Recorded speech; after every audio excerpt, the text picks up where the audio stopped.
Hello, Benjamin. Hello, chat. Strike me down, and I become more powerful than you can possibly imagine. All Here I right. am. Milk it up while you can. I heard you work with Progressive Victory. Are the allegations true? Work is a strong word, but yes, I have been working with Progressive Victory. Ever since pretty much the DNC, I ended up donating to Progressive Victory, and they actually invited me to join them at the DNC. But since then, I've actually been acting as the Florida state lead, and I've been doing a bunch of projects in the state, doing a lot of phone banking, doing a lot of canvassing. I actually went to that big Wisconsin event that we held all the way back in whatever month we held it in, where everybody had a lot of fun. It was really great. I heard rumors to that effect. I got emails from folks who had a good time with it. So the main reason that I'm here is because there was this thing called the DNC chair race, and Progressive Victory put their hat in the ring for a candidate who also goes by the name of Ben Wickler. We supported him for like a variety of reasons. So, but first I wanted to talk just like a little bit about what the chair does and why it's important. It's a role that it's basically the head of the Democratic Party, and it's a role that's like incredibly malleable to who is actually elected as the chair. They can either be like an administrator of all of the party like financing, they can be a fundraiser focusing on trying to get the party a bunch of money, they can be an organizer, they can be an influencer, they can be a recruiter of different candidates, or they can do all of the above. And part of the reason why we really liked Ben Wickler is because he was sort of an all of the above type figure, but he really doubled down on organizing, especially pairing it with interaction, like with working with new media in addition to organizing. So, you know, when he became elected to the Wisconsin State Party chair in 2019, and while he was there, he didn't get to take over the state legislature, but the state legislature itself shrunk to its highest, to its lowest margin, where Democrats almost took over. Basically, it is the lowest margin ever since 2010, when Democrats last held the state legislature. They got a Democratic governor for the first time in almost 50 years. They flipped 19 state legislature seats from red to blue in 2024, the same election that Kamala lost by the smallest margin of any other state that she lost, and they kept the Senate seat. So the operation that Ben Wickler set up in the state, we thought should be the model that we use nationwide, which is why we wanted to support him, in addition to some cool other policies like wanting to audit every single consultancy contract that the DNC has. The power that be wasn't, or the powers that be weren't going to let that happen, of course, which is, you know, why we got Ken Martin, which is deeply unfortunate, though I think that considering what a close race it was, you know, like, what was the final tally? I mean, it certainly wasn't a blowout in Wickler versus Martin. It was a little bit. I mean, it was 100 votes more for Ken Martin, but I do have good news. You're a little bit down on Ken Martin. There's weight in both directions, though. You know, there's weight in both directions on that. You know, I've seen like previous DNC chair meetings, certainly considering what Ben Wickler represented, and I know what you're going to say here. Okay, Ken Martin was certainly the second best option. Well, yeah, that's of the realistic candidates, yeah. Oh, of the realistic candidates. He is pretty good. I mean, he is like the Minnesota party chair. That's the whole Tim Walz, we're going to do Leninism with only one seat type thing. I think like the way that I think about this is that Ken Martin represents a return to form, almost like this pre-Clinton sort of relational, like machine politics type of of politics, whereas Ben Martin kind of reflected a more modern take on that. So it's still like a pretty big improvement to the previous Democratic Party sort of establishment model that we were going under.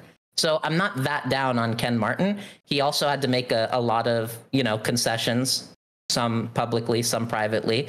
And I'm actually somewhat bullish on Ken Martin, even though my preference would have been like Ben Wickler, obviously. Yeah, we definitely could have gotten a worse outcome. And hopefully he learned some lessons from both the popularity of Ben Wickler in the Democratic chair nomination process, the votes that went to him, and also just in what he's done, at a state level.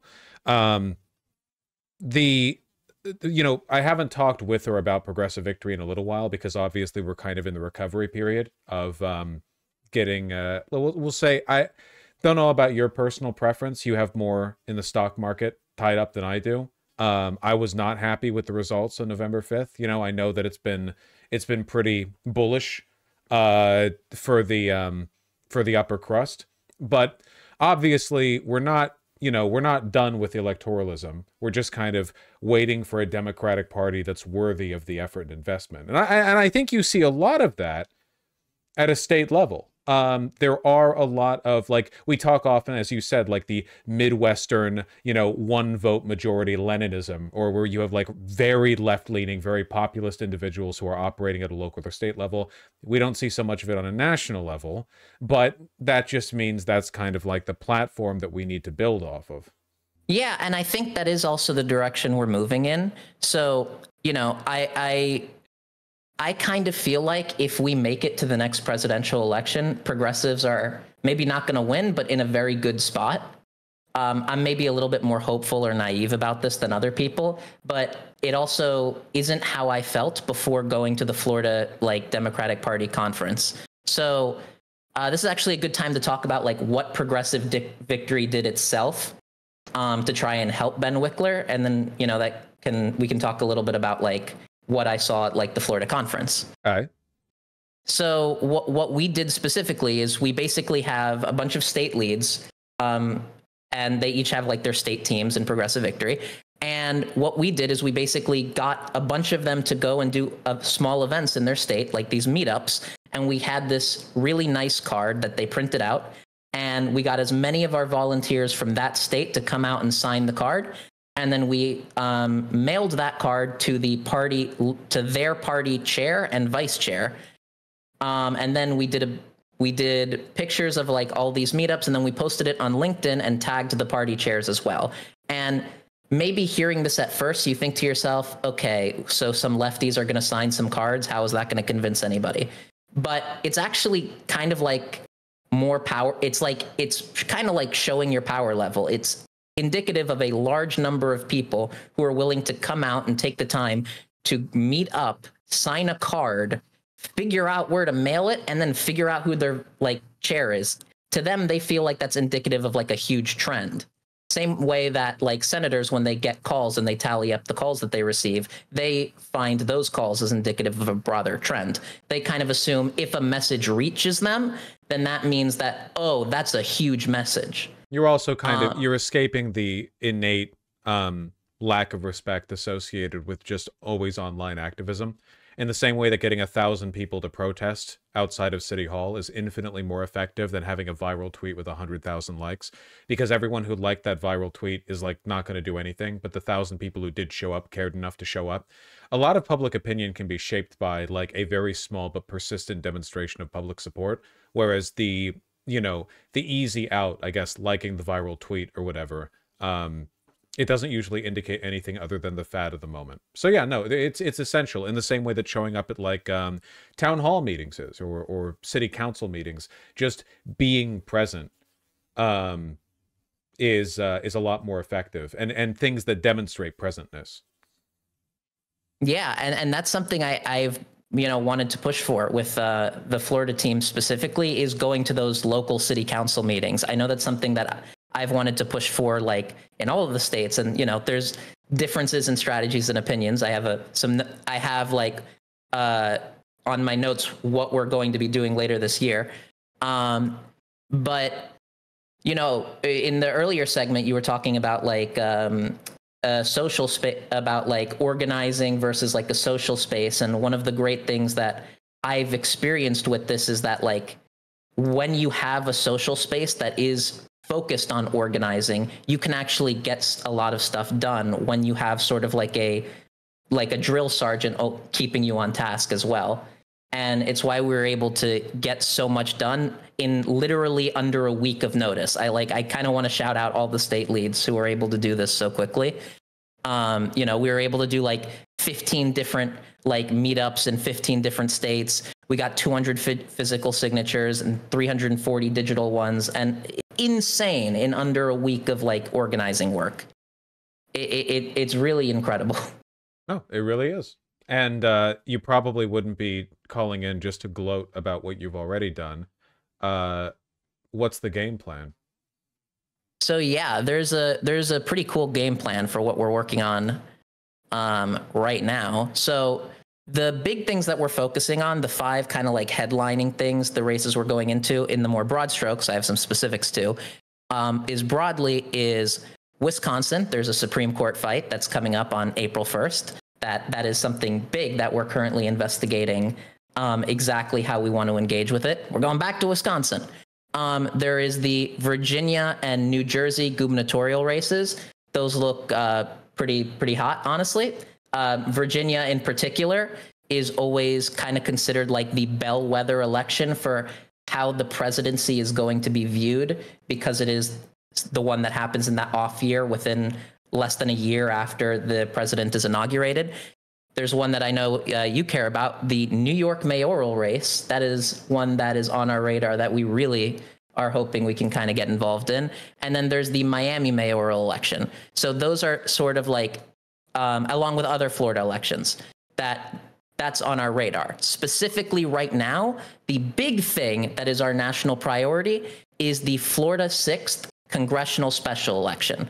So that's what we're working on right now. That is what we are launching in the next week, and is pretty much what I'm here to talk about. All right, hit it. Who's the good guy? So the good guy is a progressive named Josh Weil, and he is running against a Trump-backed former state representative called Randy Fine. So Josh Weil is actually a really interesting candidate. He is running in a very red district, and he is more progressive than I would have expected, like actually progressive, which is not what I would have expected. His talking points are that he wants to reset the economy for workers. He wants to fix the healthcare system and gestures at, Medicare for all. He wants to improve schooling, and he's even pro-Palestine, which for Florida is pretty rare. But it's a really Republican seat. So we're not doing this because we think we're going to win. We're doing this because in 2 years, when the midterms happen, if we can take this R+20 seat and make it an R+9, R+5 seat, that's the territory where the party will actually be willing to give resources to try and win that seat.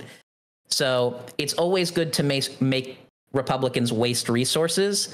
And it's not entirely impossible that the anger of Trump moving so fast and breaking things right now does give us a sort of glimmer of maybe it can happen if Trump starts pissing people off enough. Yeah, it's a lot of people often approach this like, especially in the position we're in right now, which we're certainly on the back foot, which is like, okay, the Democratic Party, which is stupid, often refuses to invest time or money or resources into elections in states that they don't have firm control over. So they will cede purple states into red states, and red states will languish and rot, even if the Republicans who are elected in those red states are themselves not very popular. The Democrats, despite having more money than God, just don't think it's useful. I think because ideologically, they don't think they can change people's minds. They only think they can appeal to the existing electorate and their existing positions. And this is a huge problem because it guarantees, in the long term, a loss. 100%. Like over time, more and more and more of the country will be captured by the right. So one important way of fighting back against this is by trying your all, even when you don't think you're going to win.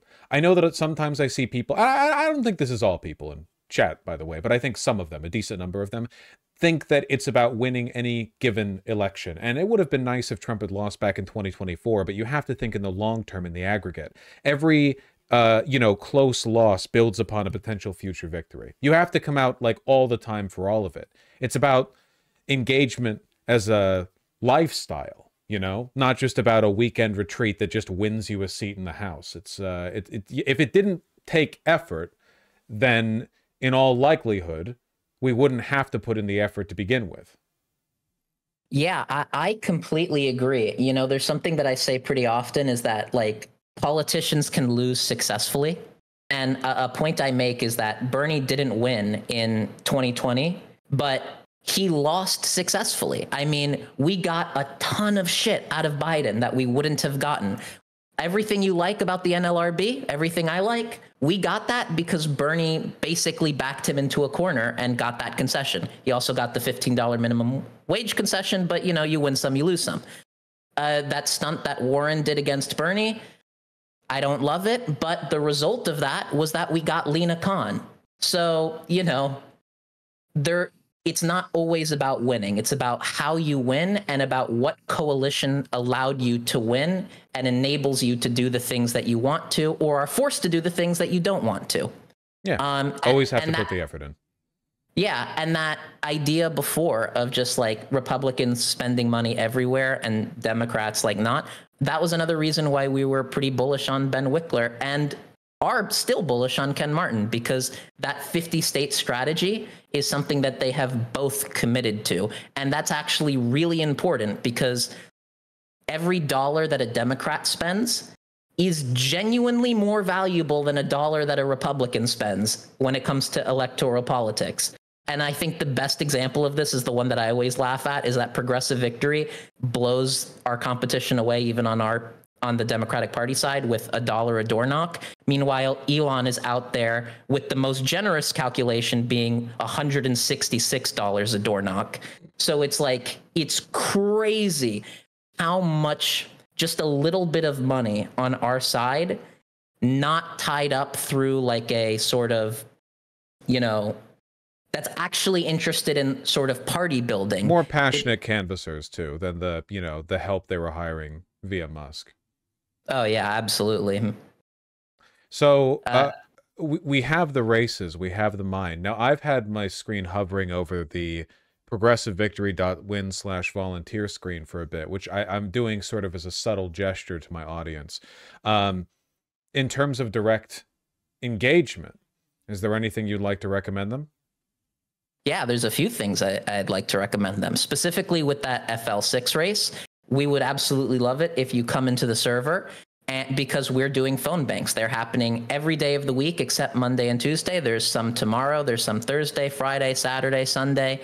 Those phone banks are really important to try and get the word out, to activate voters in the area who otherwise have seen this as a Republican district, who have never even thought of voting because a Democrat has never won there.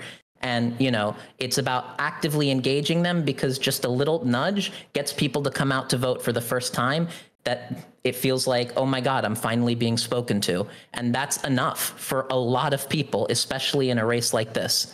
In addition to that, there's also another special election in Florida, the FL1. This is Matt Gaetz's old seat, I believe. Mm-hmm. We are not currently committing to that race, mainly because in order to have any sort of impact at all, you kind of have to hyper target and flood all your resources into one race. But if everybody in chat would like to start phone banking, you know, that would be that would be a great way to allow us to have the capacity to be able to get involved in both races. It would also be nice because then instead of doing the progress.win/FL6, we could use Gay Velmont, which is the name of the candidate, and do progress.win/gay. So that is also an incentive. Spell for that last bit. More capacity. Progress for Gay Velmont or for FL6? For Gay Velmont. Progress.win/. Oh, we haven't made that one yet. It would just be a benefit if we had the capacity for to do 2 special election races. Just making sure. Just wanted to know what the hot link will be once you get that figured out. No, yeah, it's progress.win/FL6. Yeah, I guess I kind of rambled about this earlier in stream, so I'm gonna round that circle a little bit and try to reaffirm the position, which is just that one of the reasons why we keep losing is because the closest thing we have to lefty organization and like advocacy groups are people looking for reading circles and friends. Don't get me wrong, you can find friends while you're out there trying stuff, but we're talking about like the brass tacks of organizing. We're talking about like the most basic level of engagement here. And there are Republicans out there, this is their shit. They live and breathe it. They're out there at the city hall meetings, They're out there at the PTA meetings. They're out there protesting. They're out there calling Congress people senators. And all you people do is play your goddamn MMORPGs. I mean it, okay? At least I do the damn stream. I know for a fact that a lot of you people are out here doom scrolling. You're spending, you know, like a solid 1/12 of your disposable income on marijuana and more of it on alcohol. You're looking through dating apps, looking at like the 4 people who've swiped right on you, but you don't know if you want to swipe right back on them because you don't know if you think they're attractive and you're deliberating over it. I hate you. Put some goddamn effort in, okay? You spend more time worrying about the future of this country than doing anything to change it. I feel personally attacked. Good. Do something. Phone bank, okay? Way more fun when you yell at other chatters, I'll say that. Type in chat so I'm yelling at you too. Nah, Oh, okay. I can't. You actually do work with PV. You've actually... Guys, you're getting outdone by Benjamin. No, really though. That's embarrassing. It's really frustrating because I sympathize with the default, like the regression towards uselessness that a lot of people seem to default to when, you know, they're called upon to do something. But I've really been trying to order my life. I got up early this morning to ride in the Peloton, okay? You think taking an hour out of your day, like once in a week, to do some phone banking is going to be a huge detriment to you? Everyone who emails me after this shit, they tell me they had a good time. What are you doing? You all worry about what to spend your time on, and then you spend an hour worrying about, you're laying in bed. Oh, I'm hungry. You don't get up out of bed for 90 minutes, and what do you end up making? The rice that you wanted to make with the meal? Do you make the pizza in the fridge? No, you have chips. Your life is shit. Put some effort in. Sorry, I think I might be getting a few disconnected positions of mine wrapped up. I do believe everything that I said, though. I believe everything you said, too. I think... You know, one of the things you were talking about earlier is that social space, and it really is incredible how much of a social space PV still manages to be when it's not actually its goal. You know, I don't necessarily disagree with what you were saying earlier, but I will say that, like, I never really had just like a consistent friend group until joining Progressive Victory. And got to admit, it's pretty nice being able to just socialize with people pretty often. Yeah, there's not a damn thing wrong with it. People just have to understand what the primary consideration is. And this is part of a holistic life strategy here, okay? Again, we're talking about the future of the country. You know, how many of you know somebody who's undocumented? How many of you know someone who's been negatively affected by the range of executive orders, you know, targeting transgender people? How much effort would you be willing to expend to be part of the solution? So you watch the live streams. That's great. Like and subscribe, ring the bell, donate if you can. But you can go on out there and make a surprising amount of difference, especially at a local level. You can have so much influence over your local government just by showing up, because most of the people who show up are going to be very old, and they're usually just going to be showing up about stuff relating to their property values. When you go to local political meetings, you know, anything, city council, town, or whatever, there's usually a lot going on, probably more than you're aware of. When you go, it's usually old people, maybe property speculation, that sort of stuff. If you go over there yourself and you have a position, a fiery position you're offering there, you can do a lot, okay? I grew up around this. I saw a lot of it. Just put the damn effort in and sign up with PV. Every time people do, they say they had a good time. Put the damn effort in. Yeah, it's genuinely amazing. I have seen so many people, including myself, come in with way less social skills and come out being like actual giga chads. You know, there are 2 more things that I did want to bring up that are really quick.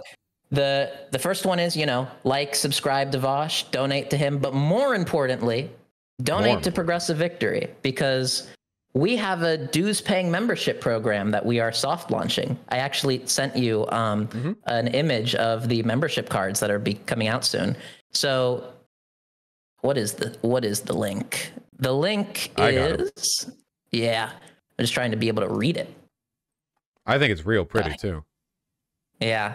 Shout out to our media director, Control. Yeah, Progressive. So the link is secure.actblue.com/donate/PV member. Click that link. There are other donate links. They do not make you a dues paying member. Use the correct link. Being a dues paying member, you get a ton of benefits in the Discord server, and you get some pretty sick merch, and your money will go directly to helping PV's major operations. and maintaining its, services and structures that allow the org to operate year round. And also, like, more importantly almost than the money directly, like having a large number or like any kind of substantial number of people who are dues paying members of an organization like that, that is literally the basis upon which the organization gets to make demands of others. There aren't that many dues paying organizations. You don't have to pay the dues. You don't have to be the member. You can help out in any capacity that you like. But in addition to the money being used to help Progressive Victory, also keep in mind, like, again, there are only a few dues-paying member organizations left in the United States that are really pushing for this sort of thing, It's just not that common. Not all of them are good. And a lot of them are not good. And having them as it is the number you can rep to indicate the public will behind what you are advocating for. It goes beyond, oh, this tweet went viral or whatever. It's a lot more meaningful. Yeah, there are a lot of like some performative feelings things or sort of like analytic things that feel kind of like wonky or performative, but they like really matter. My favorite example of this is Cori Bush during the Biden administration when she got the housing moratorium extended by just sleeping on the Capitol. Like there are ways of being like performative, or there are rhetorical tactics or sort of analytical configurations that are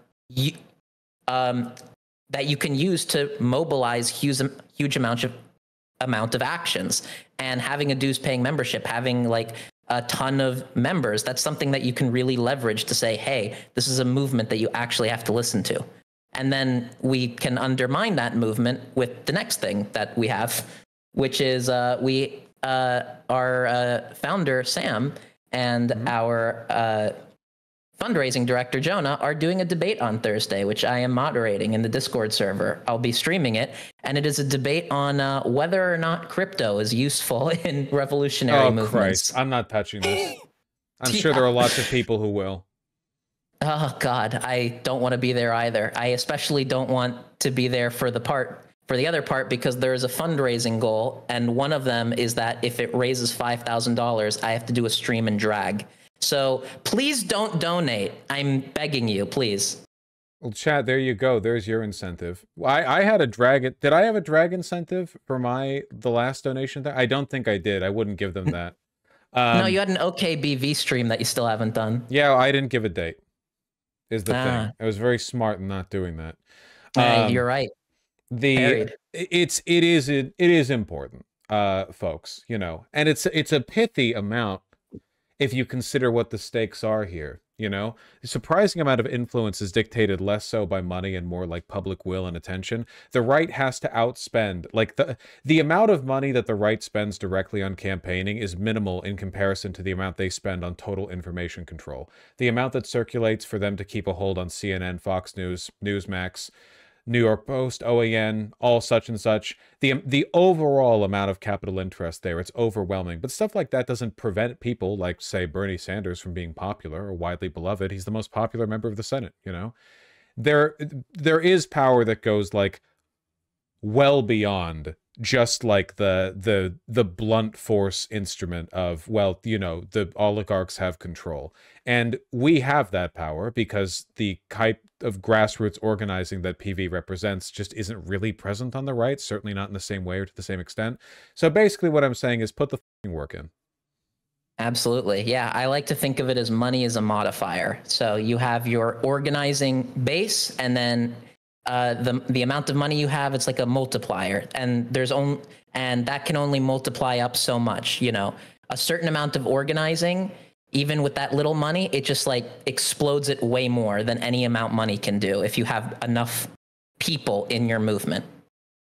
So yeah, that's my piece. And so thank you so much for having me on, by the way, and allowing me to talk about this. And also, hey, anyone from New York, we need a New York state lead. Please join. We need. Especially if you're going to be doing work on the next mayoral election, I imagine it would be pretty helpful. Yeah, it would be pretty helpful. And I really want to do stuff in that mayoral election. So please, anyone from New York, join the Discord server or DM me, please.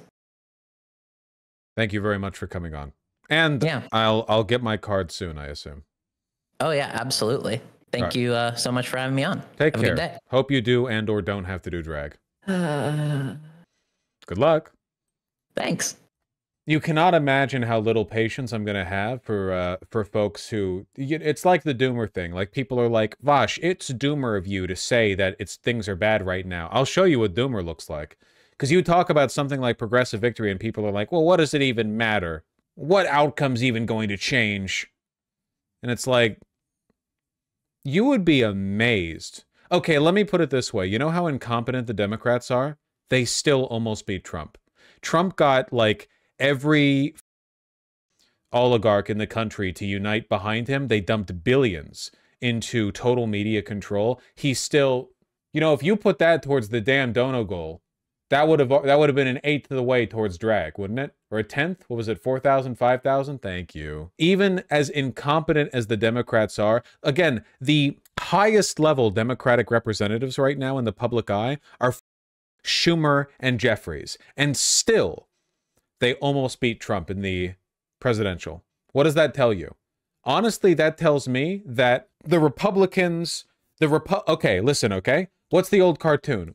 Who was the guy who fought with Popeye over olive oil? The guy with the facial hair, the like scoundrel? Bluto? Okay, all right? Bluto, the Republicans are Bluto, okay? And they're big and mean and they're scary. And initially they're very imposing. And they're probably even more imposing than they would normally be because they have some kind of like tricky apparatus or some sort of sneaky ploy that they're engaging in, okay? All right? And what you guys are looking at right now, you're at the beginning of the cartoon and you're seeing Popeye get his shit kicked in and you're going, it's over, man. How could Popeye ever possibly compete with Bluto? There's no way. There's absolutely no chance nothing can happen. Your ass needs spinach. Okay? You're thirsty. You need water. The American people are crying out for some kind of genuine left-leaning populist engagement. You need the damn spinach. We can be the spinach. Just signed on for PV and became a recurring member. Based. And none of you have license to mock Benjamin for anything because he's doing more than your dumbasses do, okay? Oh, but he's annoying. Yeah, you're annoying. You're all annoying to me. But he's doing work. I've got 8,000 to 10,000 annoying ass roommates, and one of them has a job. Who do you think I'm going to complain about? No Super Bowl segment again? Fuck!